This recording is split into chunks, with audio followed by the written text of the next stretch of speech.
The voice of the Blue Eagle, Radyo Katipunan, 87.9. Radyo, radyo, radyo, radyo, radyo, radyo, radyo, Katipunan, radyo, Katipunan, radyo, Katipunan, radyo, radyo, radyo, Katipunan, radyo, Katipunan. The voice of the Blue Eagle, kami di mapipigil sa pagbabalitang tumpak at tama. Buhay atin sa labas ng eskwela, ating ibibida lahat ng eskwela. Radyo, radyo, radyo, Katipunan, radyo, radyo, radyo, Katipunan, radyo, radyo, Katipunan, radyo, Katipunan. Kawal ni Ignacio, Katipunero sugo, todo sa kayod, punong at tulong. Lipad na Blue Eagle, galing hiding at tigil.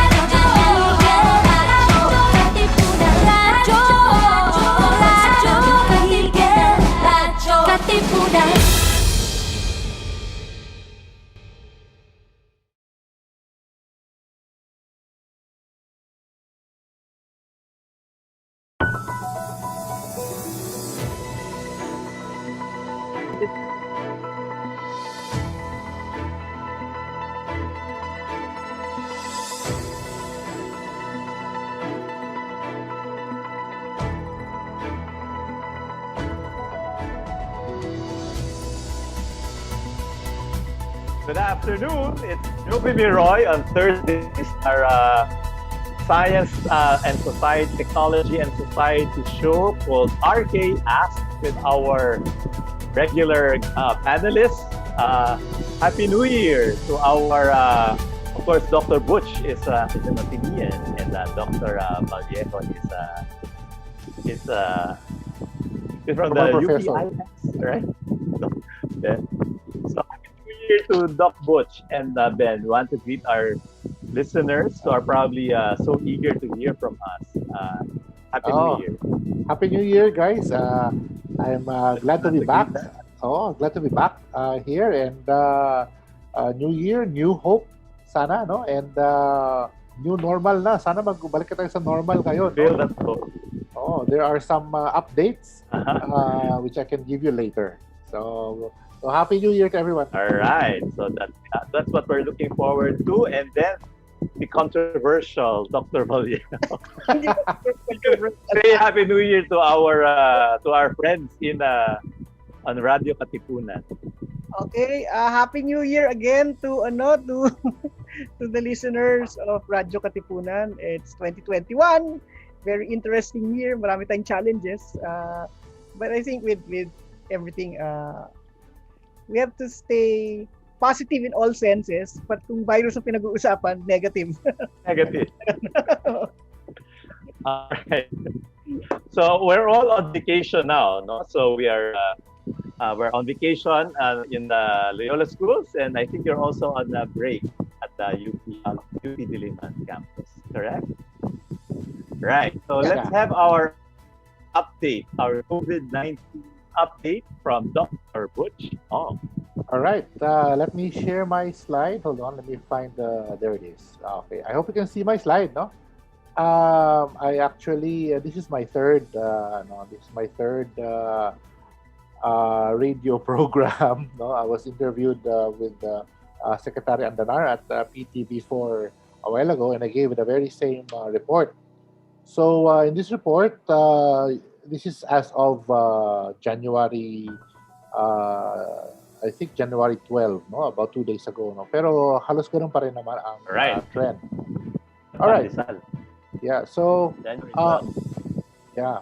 So our reproduction numbers since we started the new year, no? Kita niyo naman the new year is increasing, no? And this is mainly because of the testing centers during December we're operating only at 45% to 50% capacity. No?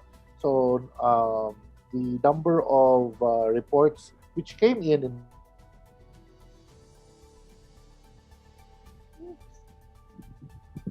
Here. Did we lose Doc Butch? Oh, So I want to make salo. So our rate has increased. andyan pa ba siya? So again, our rate is the reproduction. That's the infection rate. No, that's the infection rate. It's increased from. So it was already increasing since the end of the. Before the end of the year, our last program was we were predicting that we'll be on modified ECQ by New Year. No? So what's accounting for the increase in the R rate? R rate. Wala si Butch na. I think we are all glad. Okay. One of the reasons why I'll cover for Butch, no? One of the reasons why there is an increase is because of increased Yes. activity towards the holiday season, no? Kasi bumaba tayo to 0.87 and that was really a cause for celebration, no? That was around end of October. Good na. No? But ngayon because of Yeah. Christmas, more. But kahit naman if we say na the malls and supermarkets will operate only at half the capacity, yung mga kainan at 30% to 50% capacity, but still nag-increase pa rin yung mobility ng mga tao, and that is one factor most likely that contributed to the increase of the R, and that is similar to other countries, no? Nung nag-holiday season, lalong tumaas yung mga R din nila. So, in our case, most likely yun yung dahilan. Yes. The reason. Yeah. So do you have any other? Maybe we'll wait for him. But it's also true that in China, for example, they already had a mass event during New Year. No? Yeah, sa suburbs. Wuhan. Sa suburbs ng ano yon, I read about it. It's in the suburbs of Beijing. Again, that might be a result of their holiday season ng summer. Okay? So kasi marami nagpuntahan din sa kanilang mga home provinces from the Chinese people going to their home provinces from the urban centers. So that could be one reason. No? So you're not saying that Dr. Ben is also part of the Okta research. No? So you're not saying that that's because of Nazareno event. Not yet. We are not yet seeing the data from the Nazareno was event. just last week. No, we'll probably, if ever, we should be seeing Yes. by the third week of January, if testing capacity begins to pick up again. Like sabi nga kanina ni Butch, I think they were down by almost 50%, di ba? So if it picks up again, we will see an increase. If there is an increase due to the Nazareno event. Oo. There it is. ayan, Ano siya? Oo.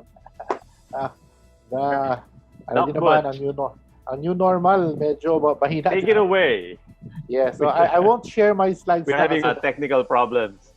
Yeah, sharing my slides might have caused the Baka sensitive. So I'll just give my verbal, right. So any Yeah. Go ahead. So our production number has steadily increased since we So that's now at R17. 1.17, no? Wala pa dito yung data on the new variant, no, which is reportedly more transmissible or more infectious than the previous ones. No? So we will know about that data by next week. I also reported in PTV4 that there are certain LGUs which are in kumbaga in the red zone kung saan mataas ang number of cases. These are in NCR, Quezon City, Which Manila. is this Makati also? Is Makati also Yes. part of the list? No, hindi kasama. Quezon City, Manila, Pasig, Makati. Parañaque, and Marikina. Those are the NCR cities, no. But outside the NCR, we have the following provinces, no. Pero which have- kunyari our district in Katipunan, area, is that baka sa district, mataas pa rin. which provinces? Sa provinces naman, we have Davao, we have Isabela, Quezon, Misamis Oriental, Pangasinan, Agusan, Del Sur, Negros Oriental. We have to include Pampanga and Cebu and Zamboanga del Sur also. No? So those are the I saw yes. in one of the posts of Dr. Vallejo that it's actually much higher in the NCR, or is that the same, the R rate? The R rate in The NCR. R rate in the outside NCR No, in the province. it's slowly picking up. The R value in the province is slowly picking up, no, especially in Davao, no. Talagang dumadami na yung number of cases doon, and but the epicenter is still in NCR. All right. So I asked you a while ago, what about the hospital capacity? Is it are we able to handle all these new cases? Yes. Are we leading So- towards that critical period again, or? In NCR, the hospital occupancy is about, on the average, is 35 to 40%. No, with Makati, kasi because you asked, because you asked, Makati is at 59% hospital capacity. No, and I want to remind everyone that the hospital capacity that will concern us is at 70%. So malayo pa, no? So we have actually increased our hospital capacity since we began last year, no? In the provinces, there is one province which has 70% capacity already, and that is Davao del Norte. So in Davao del Norte, medyo napupuno na yung kanilang mga ICUs and kanilang mga COVID wards. But the other provinces are still holding on. Their hospital capacity seem to have mukhang kaya pa nila, Yeah. no? Yung more cases. So right now we're doing quite well pa naman. All right. So is this a lack of implementation of the protocols, of the health protocols? Is this a kind of laxity because of the cold weather or because of the holiday mood? What is causing this spike? Well, yung it's not only dito sa atin, no. There is actually COVID protocol fatigue. It's not only here in our country, no. Yung people start to what they stop wearing masks. I noticed the people gusto nila mag-mass gathering. Okay?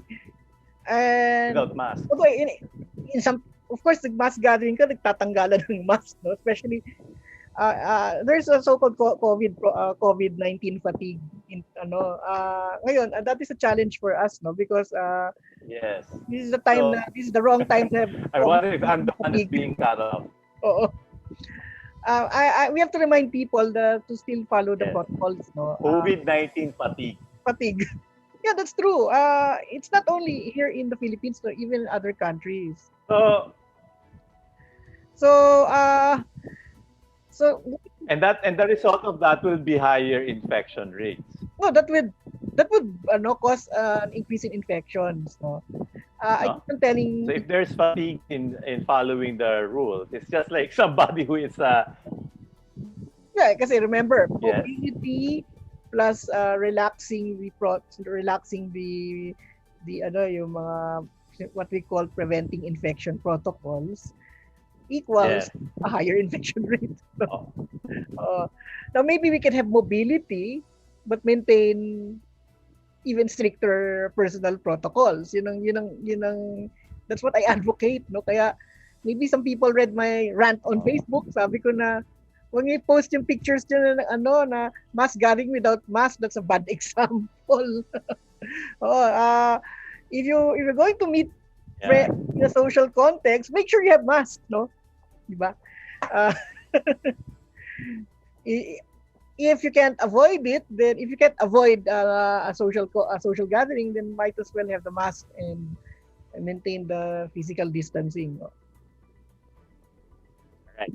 Before we continue with our discussion, so Doc Bush, you have anything else to add? You talked about. You have anything else to add for the update? Yeah. For the updates, yesterday it went viral that there is now the new variant from the UK was now detected by the Philippine Genome Center. No? It was reported in the public yesterday. I saw that, I think, yesterday late afternoon, no? The press release. This new variant is reportedly more transmissible, no? And it might increase the R value by as much as zero point 0.5 to maybe zero point 0.8. No? So if the R value is right now is around 1.17, it could be 1.9, 1.6, or even 2.0. No? If we are not careful and if we do not follow the protocols now. What we want to say now is that there is still no surge. I repeat, there is no surge. We have an uptick or an uptrend in the number of cases. There is no reason to be alarmed about it. We have had an experience last year on a new variant, the D16G. If you remember, no, nagkaroon tayo ng new variant last year at around August and September, and we were able to implement measures to control it. No, so we are not new in sa pagpasok ng mga bagong variants. Mutation of the Mutations. virus. Yeah, that's right. So this new mutation has several observations. We have made some observations. So the first one is that it seems to have a propensity now to infect children. No, earlier about several weeks ago, 2 weeks ago, I read that it was observed in the UK that children before were not infected. Were not vulnerable talaga when they went out. No? It was really the adults who get infected by COVID-19. But now, they are now observing more children infected. No? So, plus the fact that mas transmissible ito, no? We really have to be careful. No? Kasi ngayon, there's a potential spread, no? Or outbreak for children naman. So, we don't want that to happen. And it's good that we have this kind of program para ma-advocate natin and to address the science of COVID and the pandemic. We greet one of our top fans greeting us. Marisa P. Villasanta Sarial. She says, good afternoon.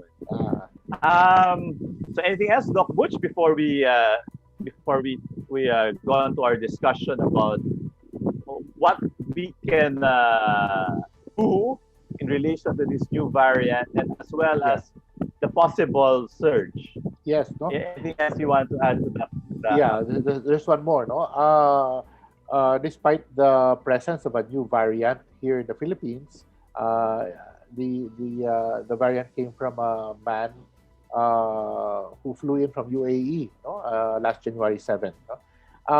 Despite the new variant, the minimum health standards still will be effective in curbing the transmission. No? So there is no change in the way the minimum health standards are to be implemented. No? We still have to wear masks. Face shields will still help. Social or physical distancing still helps, and of course, your personal hygiene, sanitation. No? All of that will still curb or control or lower the curve in the transmission of COVID-19.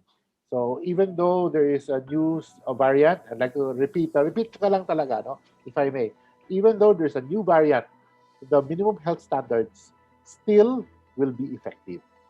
Of course, we have the vaccine already being talked about in social media, but I think that will be our topic. We'll talk about that at the second half of our show, no? Yeah. But let me go back to Ben now. So Ben is thinking that there will be a surge. So there's no surge yet. There's no surge yet. It's semantics. Dito sa atin, in our country, wala pa tayong surge as they observed it in the European countries, no? Like in Spain, biglang tumaas, or in Italy, and also in the UK. Wala pa tayong ganon, no? Which actually is a good thing kasi wala pa tayong ganon, we can do things to stop the surge kung magkakaroon, no? So, yun nga, still, this is no time to have that COVID-19 fatigue, as they say, no? COVID fatigue, is that something that you're observing, or is that something that people are remarking? People who are on top of the management of the virus. No, the term COVID-19 fatigue came from the British health authorities. Kasi it started when people started going to the pub. Tapos when people were interviewed, they said, Well, we're tired of these protocols, ganyan. So somebody in the British medical establishment authorities called it COVID-19 fatigue. fatigue. So, pwede naman. So, pagkapagod sa COVID-19. Protocol. Nakakapagod naman kasi talaga siya. Protocols. Remember? What's nakakapagod about it? What's fatiguing? Well, it's actually putting on masks and and whatever personal protective exactly, di ba? It's an added burden kasi on our personal daily lives and movements. So some people just find it too tiring. It's almost a year, di ba? It is a year. Oo. It is a year since. Yeah, but then January. we've been saying that in Hong Kong and in Korea, people have actually changed their behavior, and that wearing face mask is already part of life. It's not something that will go away, even if without the. In Japan, Korea, and Hong Kong, people are taught in elementary school that if they have a cold, they have to put on a mask. Yeah. Oo, kaya sanay na sila. Okay. So it's a question of changing behavior. Yeah, changing In behavior. other words, people's behavior have not changed. It changed. Dito sa atin, people's behavior have changed. No? We just have to keep on motivating people in the positive sense. For example, sinasabi ko nga dun sa a friend of mine commented kumain pala kung paano ka nakakain ng chocolate chip cookie na naka face shield. Di pala pinasok sa ilalim ng face shield, kinain ko. So the face shield is essentially part of my face. Tapos there's another one who commented, Doc, uminom ka ng Coke, nabasa yung face shield mo. Nga no, yung mask pala. Hindi ko pala tinanggal yung mask. So feeling ko it's already part of my face. So anyway, yun nga, it's just a matter of getting used to it, no? For some people, it's not really a big deal, but for some people talagang nahihirapan sila to get used to all of these things. So. Maybe we should really try to see how else we can change or modify people's habits. Because of course it's an added cost, no? Itong face mask. Yeah, and besides, ang suggestion ngayon is if you can have several washable ones, so papalit-palitan mo na lang. And yung I think one of the biggest problems is I think it's with the face shield. With the face shield, you don't really need to. It doesn't really get that dirty anymore, right? The face mask. Yeah, yung kasi imagine it gets dirty from the inside. Magiging amoy bad breath yun pag hindi mo nilabahan. Yung mask. Face shield. So pwedeng washable. Then I think ang malaking problema for a lot of people is this yung restrictions to social events, no? I know I have friends who totally miss out their meron akong friend na miss out niya. She missed out the high school class reunion, no? Sabi ko, ibang ang tao dyan, ayaw umattend na reunion, tapos ikaw, yung nami-miss na nila yung mga ganong types of gathering, no? And for some people, that's a big, a big thing. And it adds to the so-called COVID-19 fatigue, yung mga social, reconnecting socially, face-to-face. Yun ang ibig sabihin nun. May isa pang with COVID fatigue, no? Medically speaking, there are specific conditions na which is related to COVID-19 mask wearing, no? If you wear masks, no, especially those who frequently reuse their mask, there is now a form of acne, yung pimples, acne, no, which doctors now call maskne. mask knee ang tawag, no? So Mask knee. acne due to wearing of masks which are reused, no? They call it mask knee. So kahit na yung mga in the everyday medical practice, no, we are now beginning to see for example, no, after I remove my mask in the afternoon, there are lines here, and some lines are already permanent, mga crease, no. So it adds to the aging, the look of aging, no? So siguro part na rin yan ng fatigue, COVID fatigue na sinasabi natin. But one of the pressing issues with COVID fatigue is mental health, no? Tama si Dr. Vallejo, nakakapagod na to comply with these minimum health standards, lalo if you don't see any light at the end of the tunnel, no? And because of that, lalo my students, no, when they email me that they cannot go online, they cannot submit this, they cannot comply with the requirements, no. Ako ginagawa ko na lang is to understand them and extend the submission period, no, and give them a lot of considerations, no. But other than that, no, the social life, no, kids, especially teenagers, tsaka yung mga tweens, what is taken away is their socials, no, with their barkadas, with their friends. No, nakakapagod na rin just to stay home at tapos yung mga magkakapatid nila magkikita, nag-aaway-away na kasi isang buong taon na sila magkasama, no, magkakapatid. So that's one other thing about COVID fatigue that is happening now, and we are seeing it now in our families, in our communities, and in ourselves with mask knee. No? Actually, hindi yun nakikita, pero may mask knee na rin ako. Ako ngayon ko lang narinig yung mask knee. May mask knee na din si Doc Booth. Yeah. Bago So, yun. this is but so the chronic fatigue, the fatigue is going to make the surge. It's going to cause the surge. Yeah, because people One will... So is that something that we can predict? Oo. So are you guys seeing that there will be a surge? No. We are something. hoping that there will be no surge. People, Well, hoping we will not have a surge. Hoping. A surge means kasi we have an uptick or an uptrend right now. So we won't call that a surge because to call it a surge is medyo premature. No? A surge is an exponential rate, no, growth in the number of cases, and the active cases are basically staying the same. New cases, no. Mm-hmm. So right now we are seeing around 1,300 to 1,700 cases per day. The average 1,500.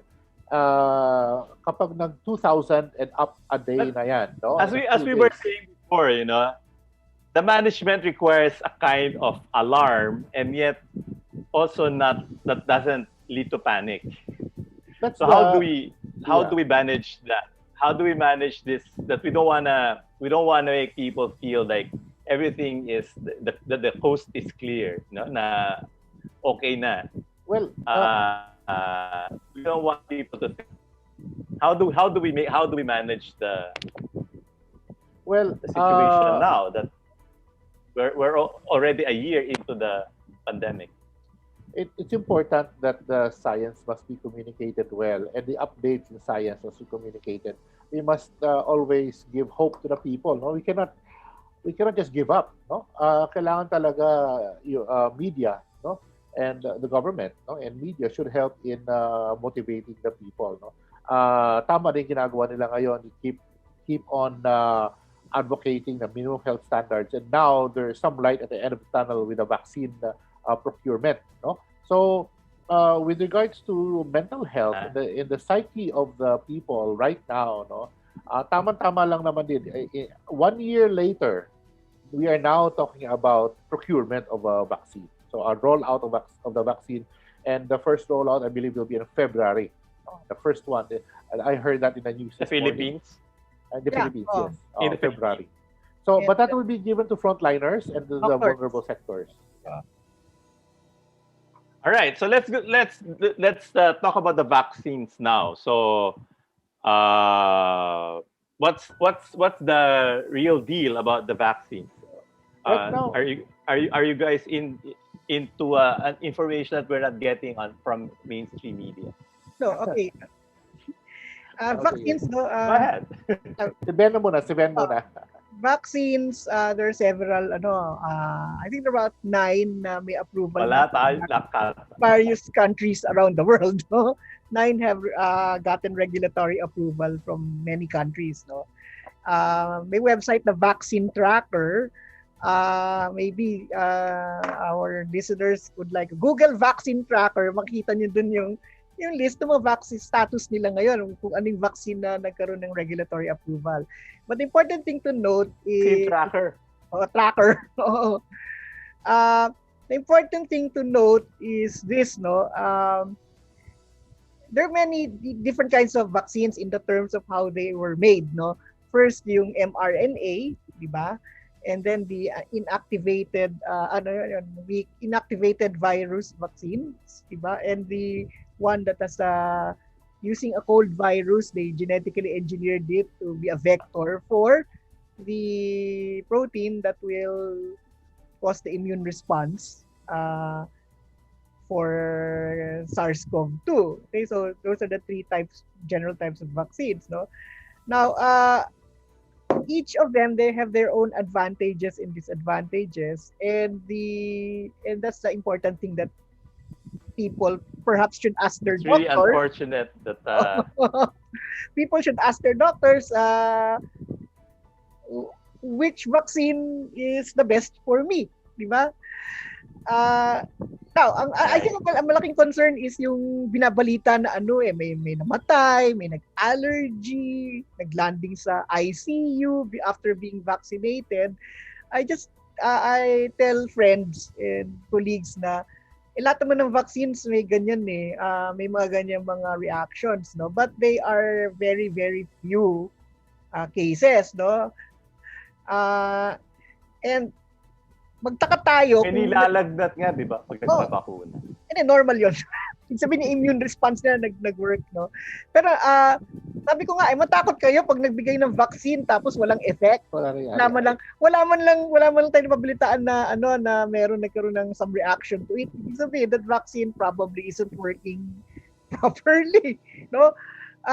So perhaps yun nga, wag tayong matakot. Don't be scared about these news accounts na naglanding sa ICU yung isang binakunahan or yung na seriously hospitalized, because there are other factors for that. It's possible that they got an allergic reaction to the vaccine, or it's possible that they could have got sick of other reasons, not just the vaccine. Yung so pero yung pinag-uusapan yata is which vaccine our country is going to get, no?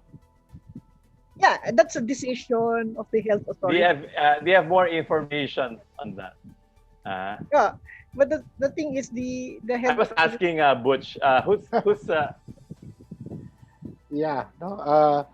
We have been hearing of some talks with AstraZeneca and talks with the Sinovac, which is from China. No, the other vaccines, the Moderna and Pfizer, require certain freezers, no, or storage facilities, which are not medyo expensive yan to maintain and to procure. No, so AstraZeneca is, I think, from a adenovirus vector, and it's going to be one of the top 2 or top 3 in considerations, no?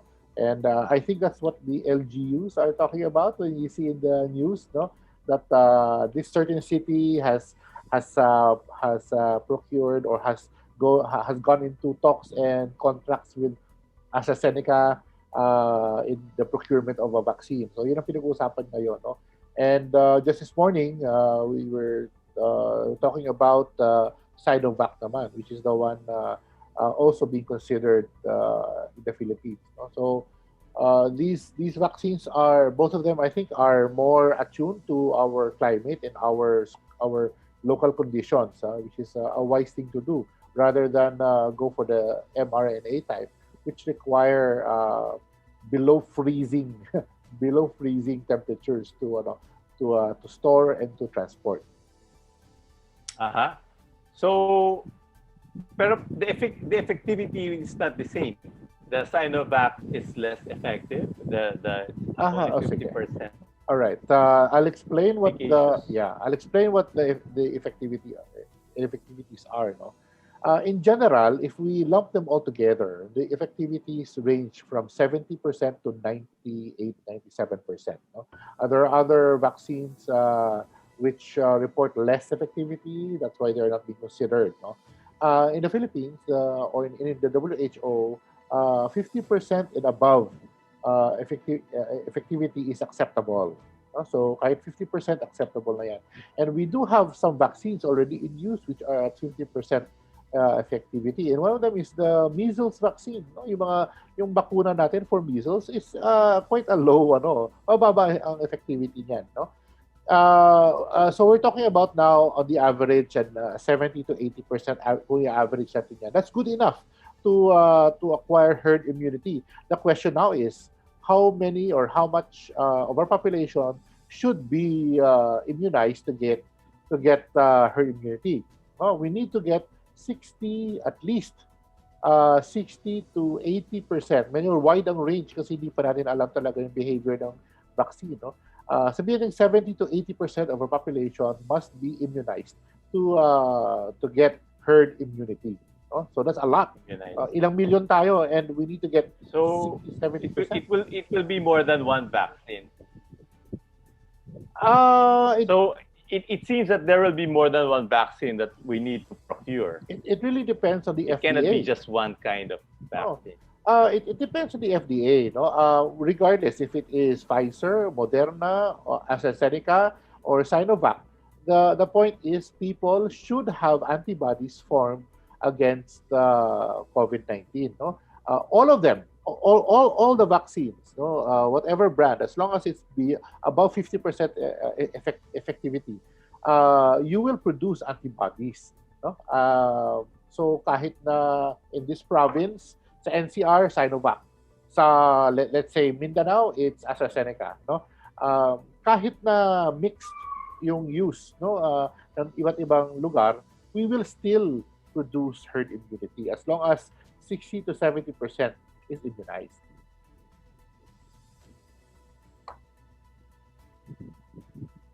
But it will only start in February. That's almost there. It's almost there. Do you know what day in February? What day in February? I think we just pencil mark that we lose Dr. Paul. Oh.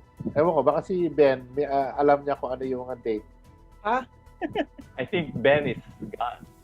No, sinabi lang naman sa around February, but wala pa exact. Ben, are you still there? Yeah. Mga kailan daw ito masisimulan?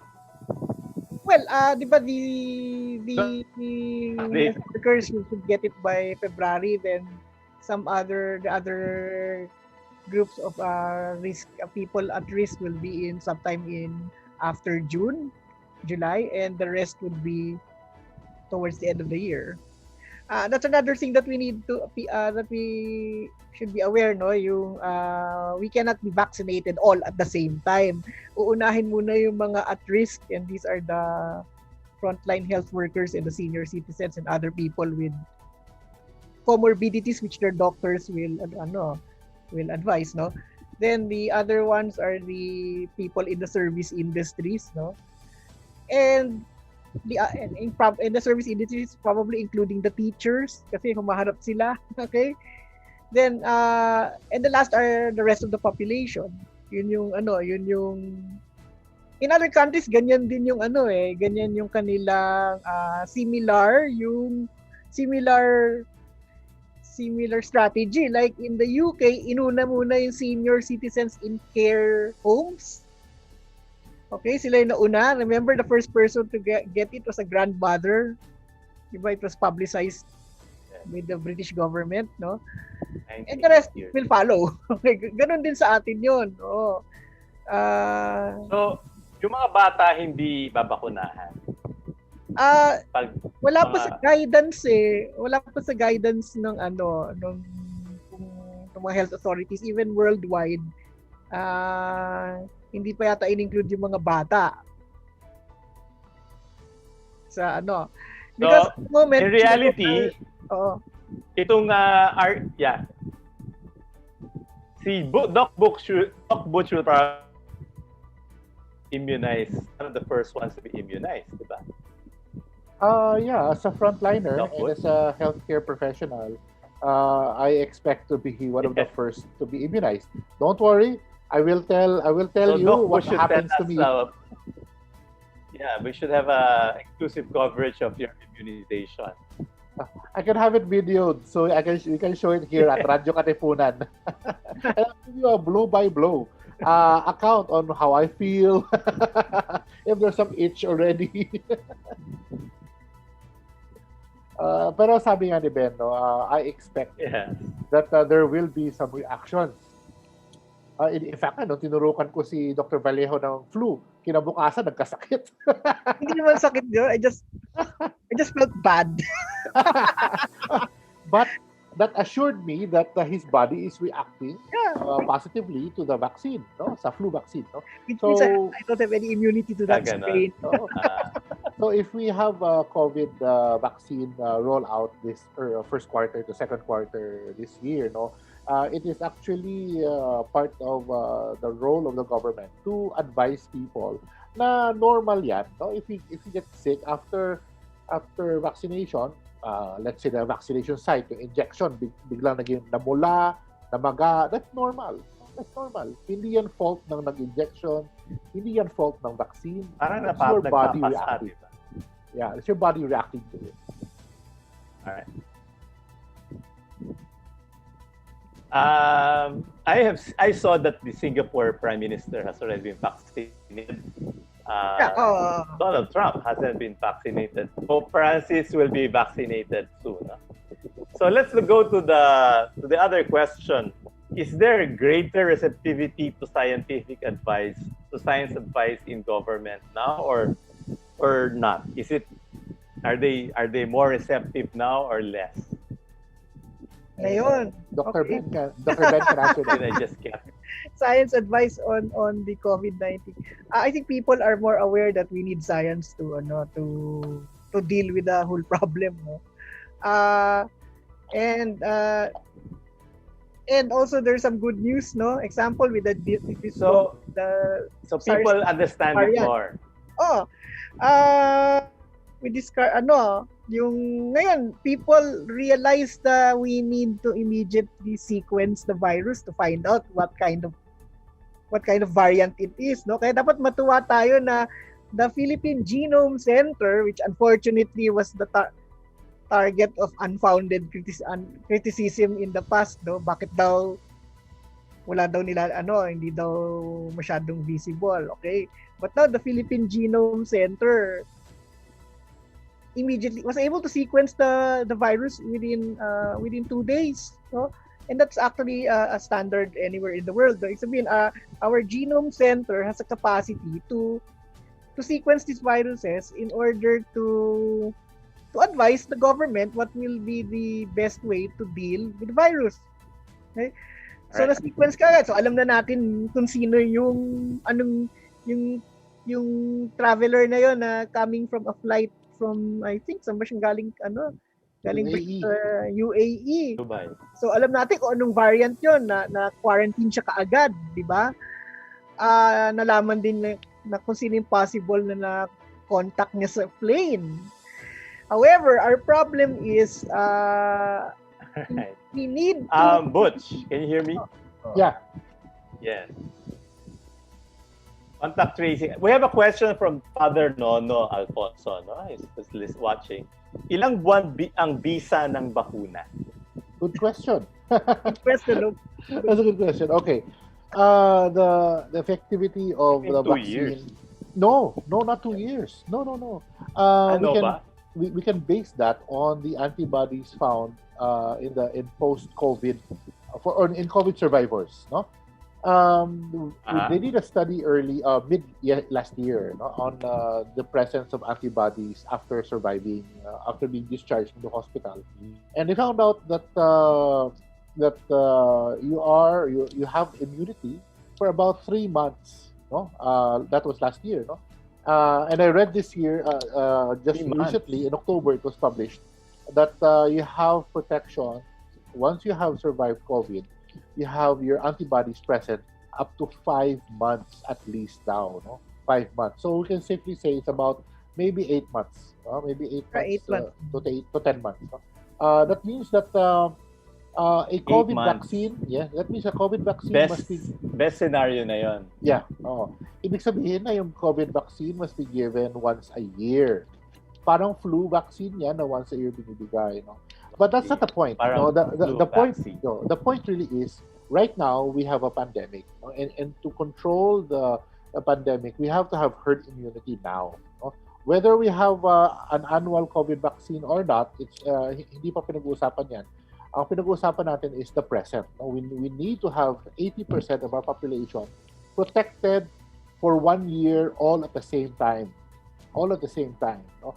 It would be useless, for example, if I'm vaccinated now and the rest of the population 10 months later. By the time na na-vaccinate yung ibang mga tao, hindi na ako protected. No? So, Wala kailangan na iba. wala na. So, kailangan sabay-sabay tayo may Sabay-sabay. protection. That's why sabay-sabay tayo may herd immunity.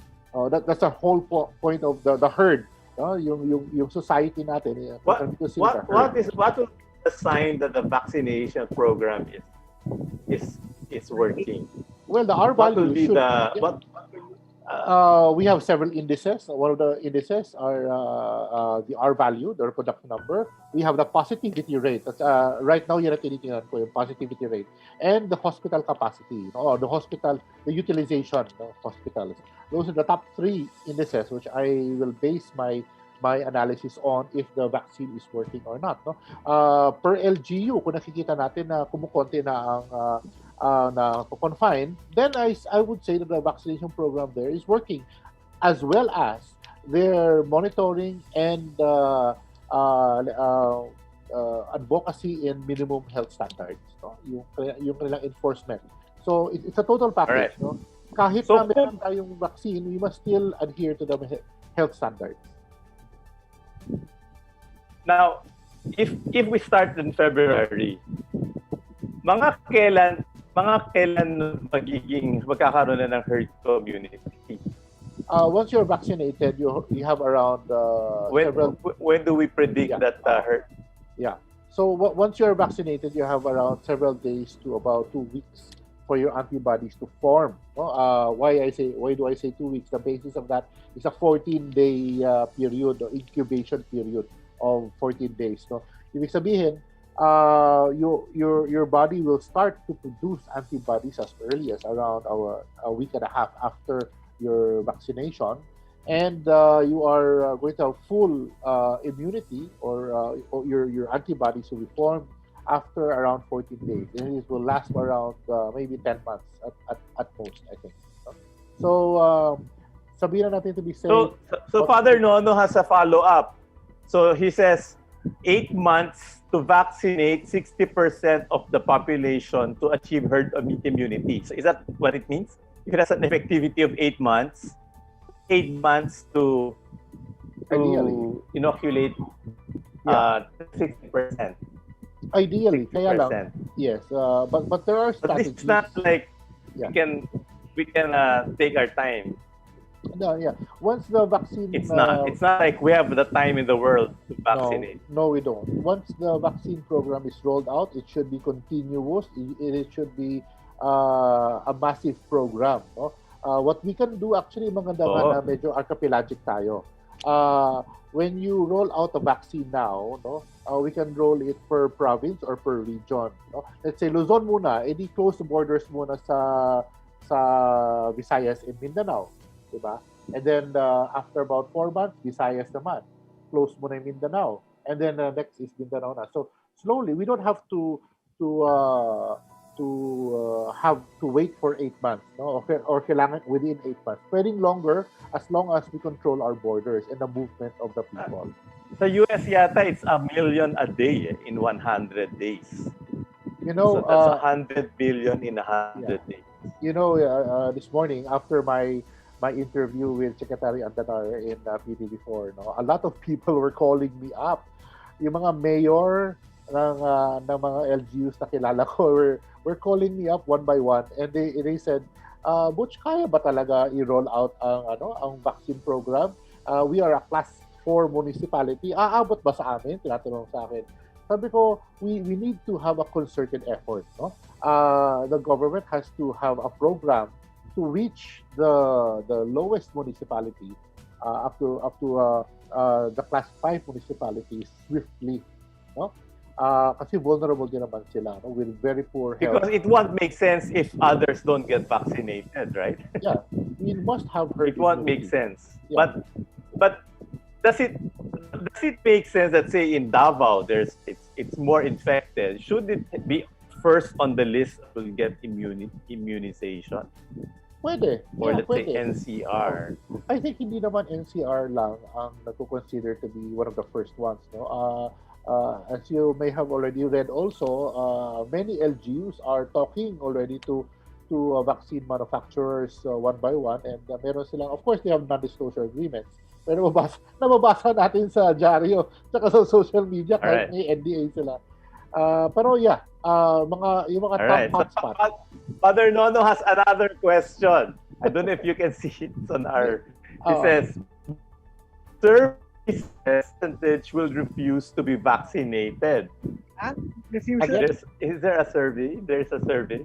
Yes. I think Dr. Ben can There's a survey shed that light. says very. Yeah. Okay.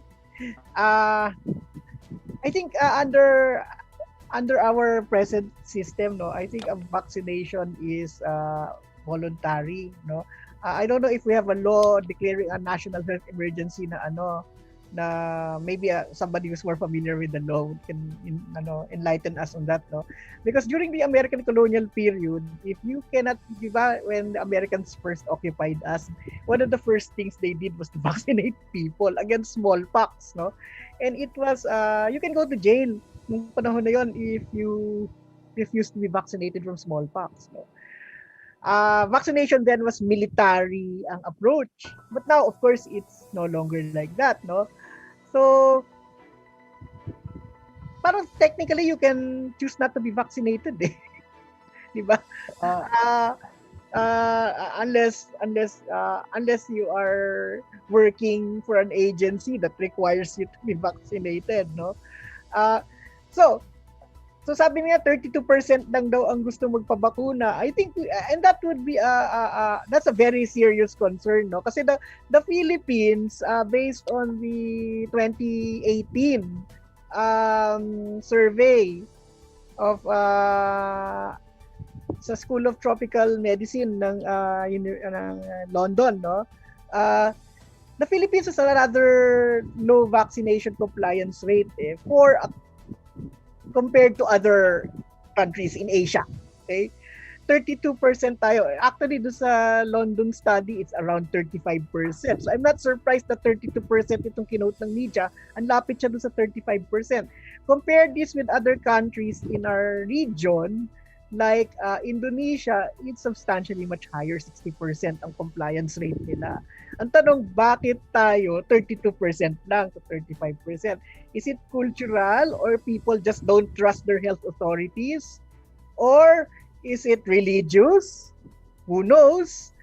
Or ideological, na-i-influence tayo ng mga anti-vax in the more developed countries. Okay, so these are the things that we need to look into. Bakit tayo 32% lang? So ngayon, kung gano'n, what are we going to do? Okay, how are we going to convince people? Remember, we cannot force them. We cannot put this, lalong hindi magko-comply na, sige, mumultahan namin kayo pag hindi kayo nagpabakuna. Lalong yan, mga tao, lalong they would not comply, no? So we need to convince them to get vaccinated. If we want 60% of that was the question a while ago. When when will Duterte have his vaccination? Or maybe it shouldn't be Duterte. It should be someone like Hey, with and that's the reason, no? And that's the reason why these heads of governments and heads of state. The latest guy is the president of Indonesia, Indonesia. President Widodo. Pinakitang nag-vaccinate na That's the reason why the Prime Minister of Singapore nagpa-vaccinate, no?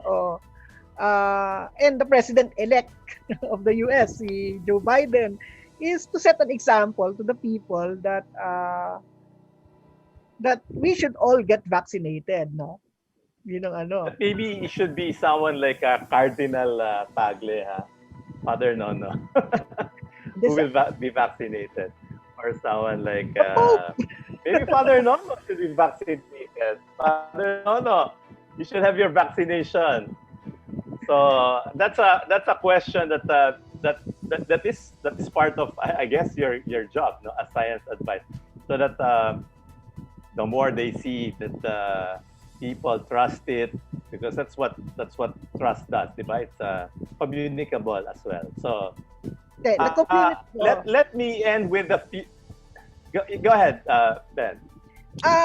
Well, we don't have enough time about vaccination. It's the community, the leaders of the communities that should convince by setting the example to the community. Yung mga leaders and respected members of the community. For example, in the Catholic Church, if the Pope gets vaccinated, I don't see any reason why Catholics would not choose to be vaccinated, di ba? Well, there are many those who don't follow the Pope. This Pope. So that's another question. But let me ask. Therefore, so these are the science questions that confront us in this new year, no? So how do we convince people to be vaccinated? Because that again is part of a growing anti-science sentiment, diba? So he says na uunahin yung nasa infirmary. So yeah. All right. Now retired. Yung mga yung mga retired Jesuits. So what other science issues are we anticipating in our last 4 minutes of our show this afternoon? Other science issues that we are anticipating for this year. Yeah, I think we have to explain to convince people to be vaccinated. We have to explain the concept of how effective a vaccine is. Kasi medyo ngayon that's being spun around in so many directions, diba? Oo. And I think also to inform people that they have a choice of what vaccines dapat they should have a choice in what vaccines they prefer to use for doctors to use it on them, okay? Which vaccine? Parang people should make informed decisions.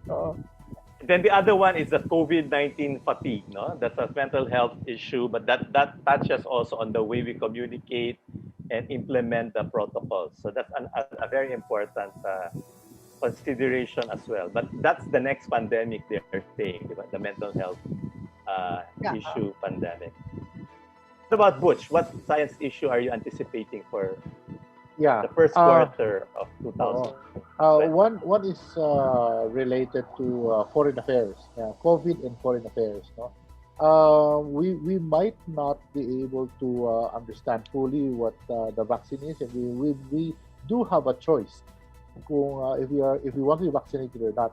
But right now there are talks in the international relations field that some countries may require a certification that you are vaccinated before you are allowed entry into their country, right?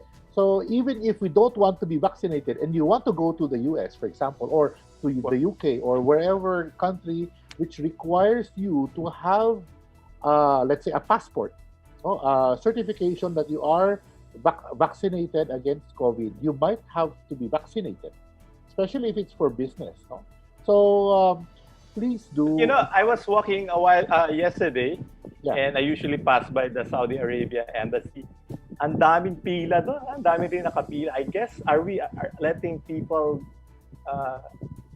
serve again overseas? So that's a question. They will require, I guess, do we know? So that's a good question as well. So what Ano, are the requirements for travel and ah, to ano, work abroad?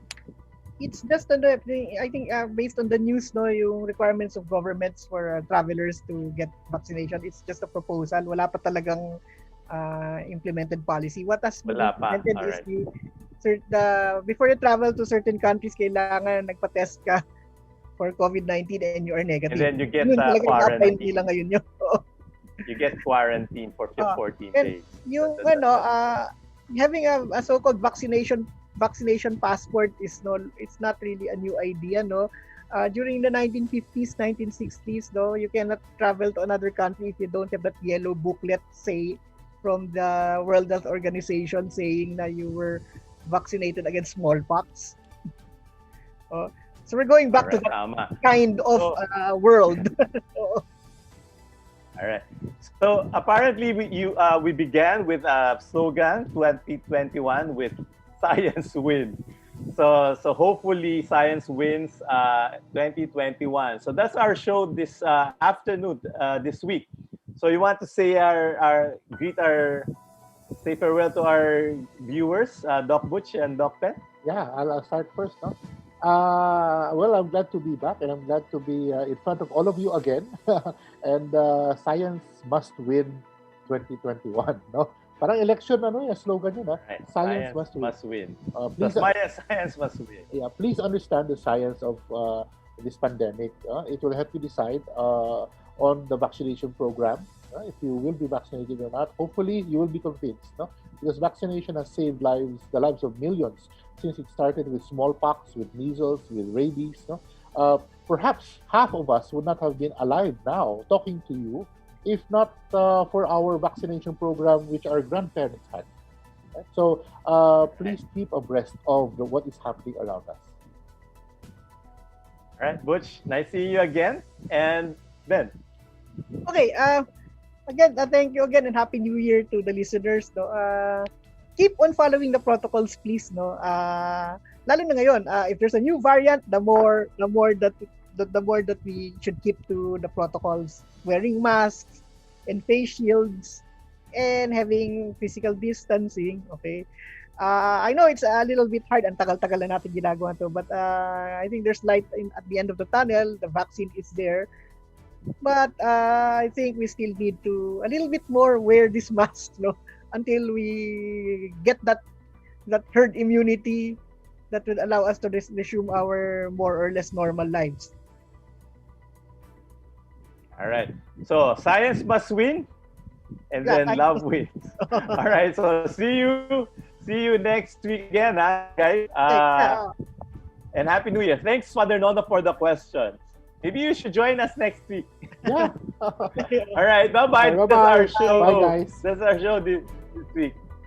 See you.